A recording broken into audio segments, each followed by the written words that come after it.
por más que se quiera y se trate en términos de las noticias internacionales, uno tiene que seguir pegado un poco a la evolución de lo que está ocurriendo en Estados Unidos porque se está encarajinando una vez más la situación, esta vez a través de un proceso que se conoce como impeachment en inglés y que nosotros conocemos como acusación constitucional acá en Chile, y es la segunda vez que va a ser llevado a una acusación constitucional el presidente Donald Trump cuando le quedan poquísimos días de mandatario y tiene que traspasar el poder a Joe Biden. Pero ¿qué tanto lo que se ha decidido, Raúl Sor, puede de alguna manera agitar las aguas de los partidarios de Donald Trump? Hola Fernando, sí, bueno, lo dijo hoy día Donald Trump, en realidad lo dijo ayer cuando fue a visitar el Muros en Texas, y allí dijo, si hay un impeachment, eso va a enfurecer a mis partidarios. Y bueno, uno puede presumir de que algo así puede ocurrir en definitiva. ¿Cómo va a evolucionar esta situación? No está claro. Lo que hemos visto hoy día, que hubo un aumento, es decir, los demócratas votaron en bloque por la acusación constitucional y, sorprendentemente, se le agregaron 10 republicanos. Hay que decir que el nivel de polarización que existe entre ambos partidos casi no tiene antecedentes. Por lo tanto, el riesgo o lo que ponen en juego los que cruzan la línea es enorme. Y hasta ahora, mientras Trump era presidente, él tenía una influencia y una capacidad de determinar los resultados de las elecciones que era notable, y muchos parlamentarios que buscaban la reelección dependían de su respaldo y por lo tanto no estaban dispuestos a desafiarlo. Y el hecho que haya habido una decena de diputados que sí lo hizo es indicativo de que algo está cambiando en el Partido Republicano. No es un terremoto, pero es un sismo que ya tiene, es una señal. Y ahora en el Senado, bueno, el presidente del Senado, que es un republicano, ha dicho que él está dispuesto a considerar los antecedentes con miras a, bueno, a apoyar una acusación constitucional o un impeachment. Lo que parece claro que el impeachment no va a salir de ninguna manera mientras Trump todavía esté en la presidencia. Ya la próxima semana termina su mandato y el presidente del Senado no está dispuesto a adelantar los plazos. Tendría que haber convocado a una reunión de urgencia. Eso no va a ocurrir y por lo tanto esto va a tomar más tiempo, y si no hay tanto apuro, bueno, probablemente los demócratas van a querer asegurar un buen comienzo para el gobierno de Joe Biden y van a prolongar el proceso de acusación constitucional en el Senado con miras principalmente a un objetivo, que es impedir o sacar de la política nacional a Trump.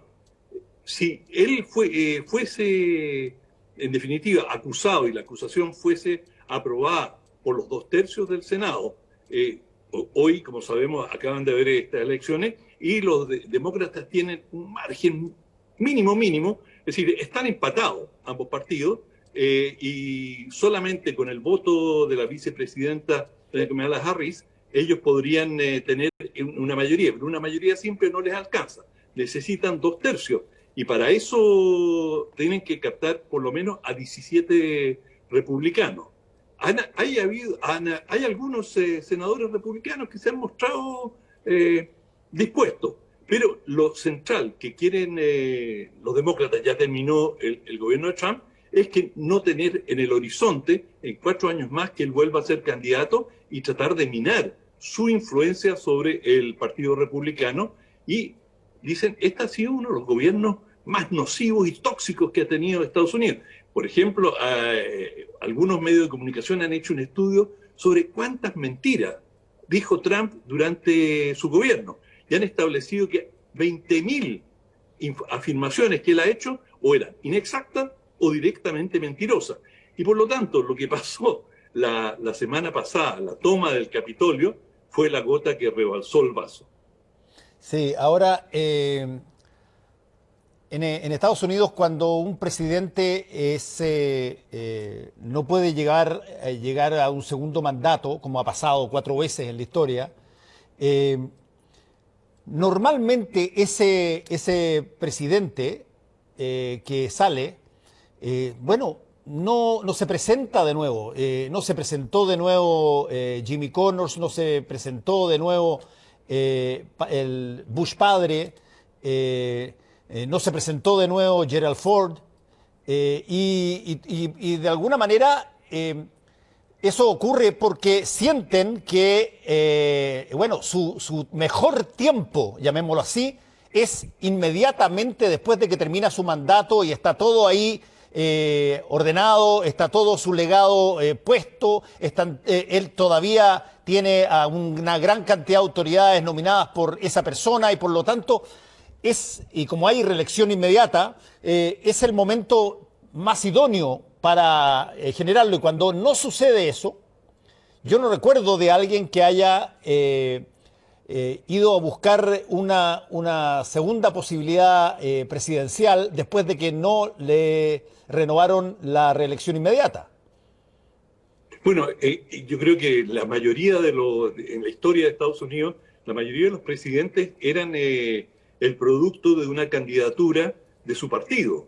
Lo que ha ocurrido con Trump, que él ha generado un movimiento bastante independiente que se come en buena parte al Partido Republicano. Y el Partido Republicano responde más o tiene que aceptar las condiciones que le impone este movimiento.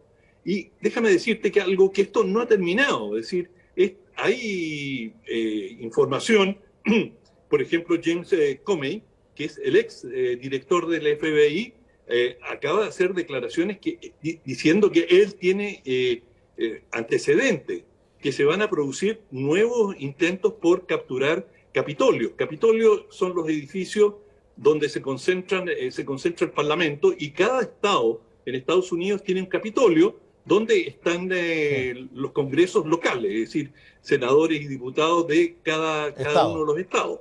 Y esto fue lo que el que tomaron fue el Capitolio Federal, el de Washington, que es nacional.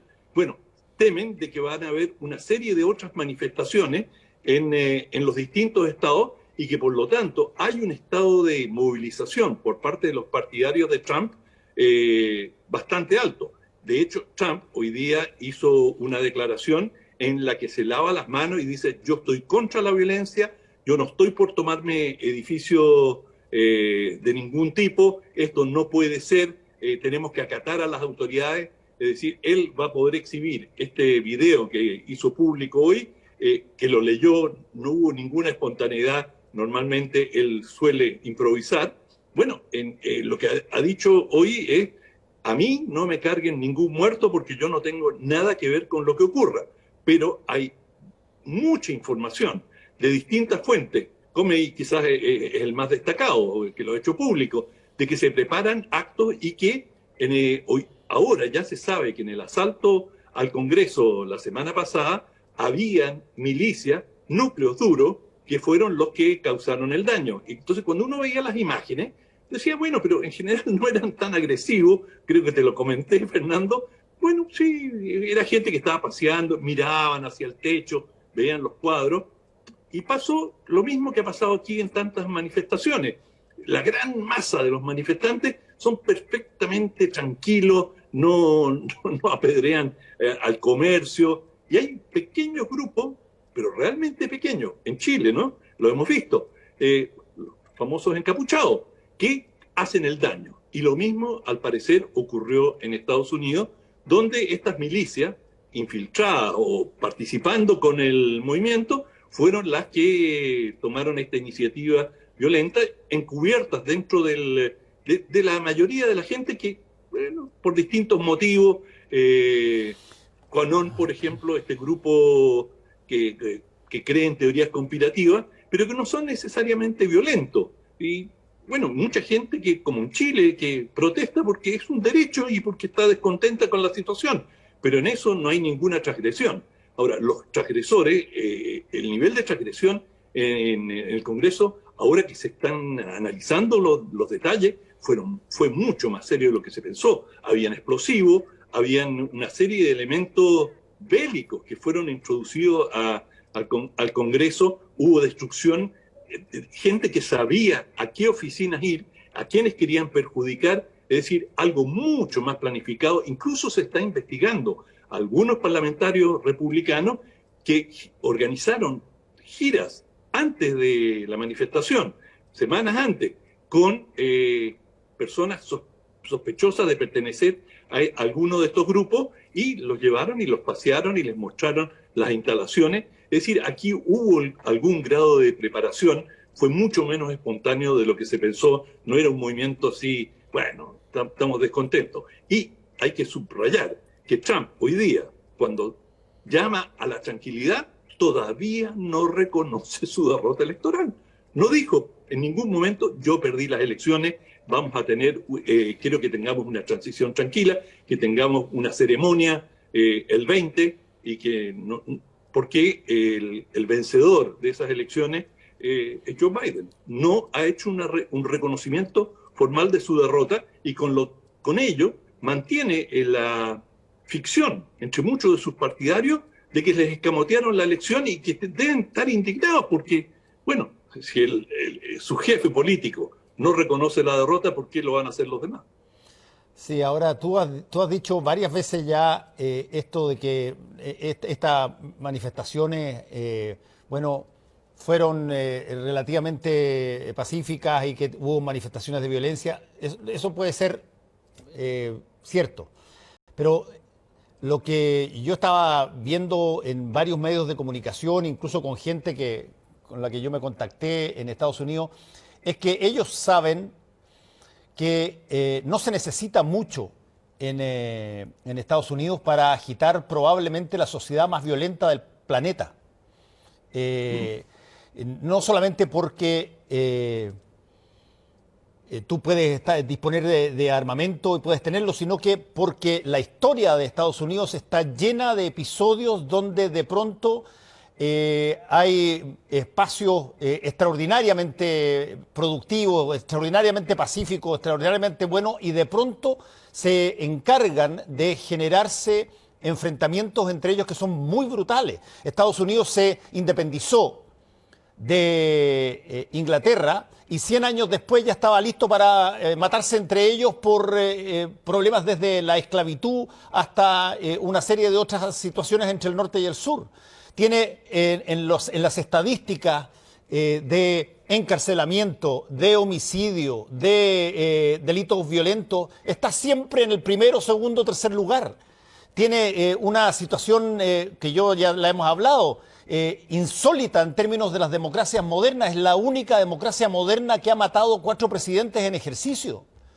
Y por lo tanto, por eso se preocupan tanto la ciudadanía cuando aparecen este tipo de cosas, o aparecen algún gurú o alguna persona o líder que plantea que su apoyo lo debe canalizar a través de expresiones de movilización dura hacia la institucionalidad, porque ellos tienen plena conciencia de que esto eventualmente puede terminar en una situación de enfrentamiento civil o con la policía, como pasa Seguro. en los casos raciales, digamos.